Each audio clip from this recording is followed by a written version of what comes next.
Part 2, Chapter 11.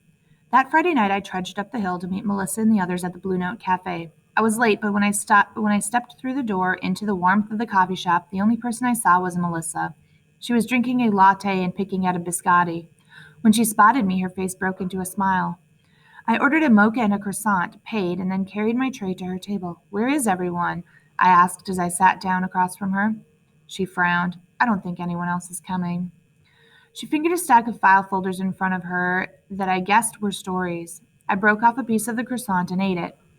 "Did you write anything?" she asked. I shook my head. "I tried, Melissa. I really did.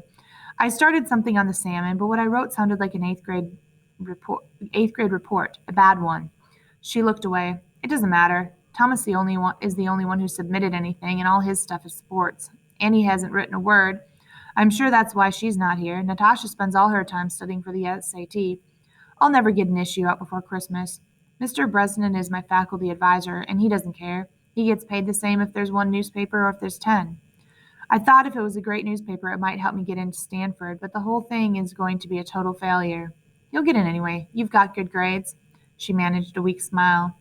"You need more than good grades for Stanford. You have to show something special for them. And there's nothing special about me." "That's not true," I said, and right away I felt stupid. She reached over and put her hand on mine. "That's sweet, Chance." After that, we sipped our drinks and talked about Arnold's class. I was in no hurry to finish, and she wasn't either. Finally, around 10, she stretched. "It's so warm in here. I'm getting sleepy. Do you want to go for a walk? Sunset Hill Park isn't too far." We took 34th Avenue, a quiet, dark street on the bluff above the marina. The night was clear and cold, with more stars in the sky than usual. When we reached the park, she stopped, leaned against the chain-link fence, and pointed down to the marina. "Can you see your boat?" she said. "I can pick out the pier," I said, "but that's it. Our boat is small."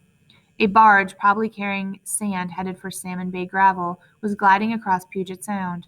A couple of big freighters were anchored offshore.